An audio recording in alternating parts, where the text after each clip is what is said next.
Si tu veux acheter ta première maison au Canada, écoute bien, tu dois connaître le CELIAP, et surtout, tu dois l'ouvrir avant le 31 décembre si ton projet d'achat est proche et si tu veux profiter de tous les avantages advenant que tu as la capacité financière d'effectuer les cotisations à partir de l'année prochaine au minimum.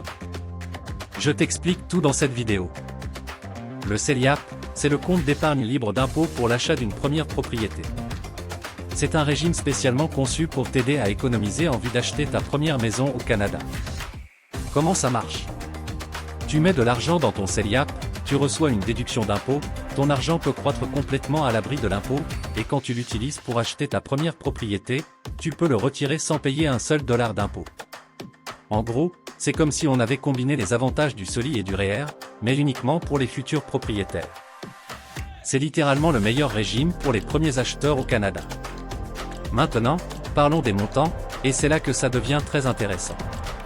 Avec le CELIAP, tu peux cotiser jusqu'à 8 000 $ par année, et 40 000 $ au total dans toute la durée du régime. Et même si tu ne cotises pas le maximum cette année, ce n'est pas perdu. Tu peux reporter tes droits de cotisation aux années suivantes mais seulement une année à la fois. Donc même si tu commences avec un petit montant, peu importe, tu actives ton CELIAP et tu débloques tes droits pour l'avenir. Il faut cependant se rassurer que l'on va cotiser au minimum 8 000 $ les années qui suivent pour ne pas perdre des droits. Pourquoi ouvrir le CELIAP avant le 31 décembre?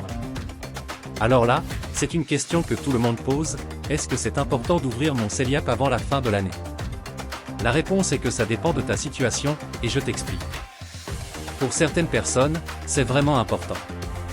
Si tu sais que tu vas cotiser bientôt, cette année ou en début d'année prochaine, alors ouvrir ton CELIAP avant le 31 décembre te permet de débloquer 8 000 $ de droits de cotisation dès maintenant.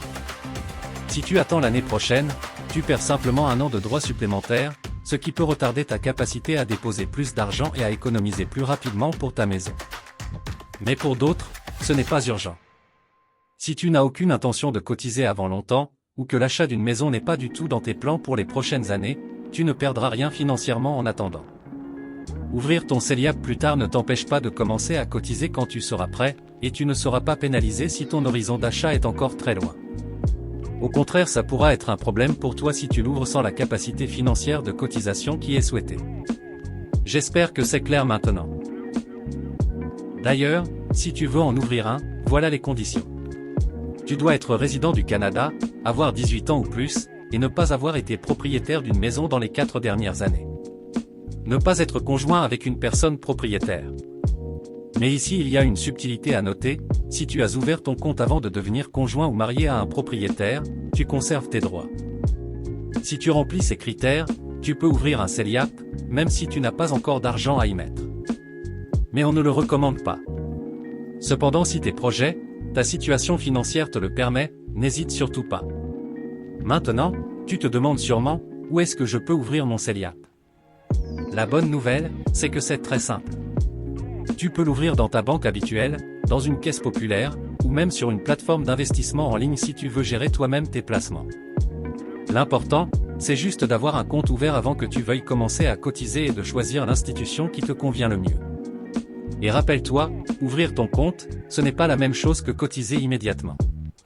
Même un petit montant ou aucun dépôt initial suffit pour activer ton droit de cotisation et sécuriser tes avantages fiscaux. C'est pourquoi il y a souvent ce débat d'ouverture en fin d'année. Bien évidemment, il y a bien d'autres considérations à prendre en compte, cette vidéo est juste à titre informatif et il serait pertinent de consulter un professionnel pour avoir la meilleure approche par rapport à sa situation. Souvenez-vous, ici nous parlons d'optimisme, parce que rien n'est immuable. Je veux quand même mentionner une dernière information.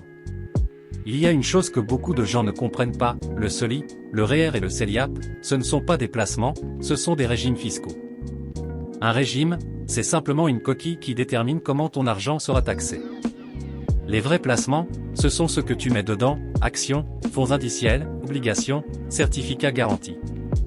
Donc la logique est simple, tu choisis dans quoi tu veux investir, puis tu décides dans quel régime mettre ce placement pour obtenir le meilleur avantage fiscal.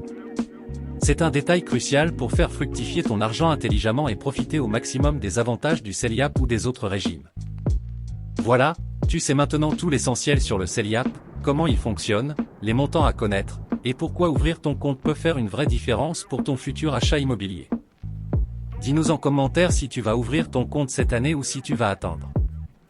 Si tu es indécis et que tu veux discuter de ta situation personnelle et savoir comment optimiser tes droits, contacte-moi directement, je pourrai t'accompagner pas à pas pour faire les meilleurs choix selon ton projet. Et reste attentif, une nouvelle vidéo sur la déclaration d'impôt arrive bientôt, avec tous mes conseils pour maximiser tes déductions et crédits d'impôt cette année. Alors abonne-toi, aime la vidéo et active la cloche de notification pour ne rien manquer. Si tu veux aller plus loin, travailler ton rapport à l'argent ou apprendre à bâtir la richesse, tu trouveras d'autres vidéos pertinentes sur notre chaîne. On va transformer notre psychologie, puis notre situation financière ensemble. Si tu as des remarques pour améliorer notre travail, n'hésite pas à les partager dans la section commentaires. Objectif 1000 abonnés d'ici la fin d'année 2025, nous comptons sur vous. Et comme toujours, on n'oublie plus. Celui qui sait, choisit. Celui qui ignore, subit. C'était l'art de l'optimisme en finance.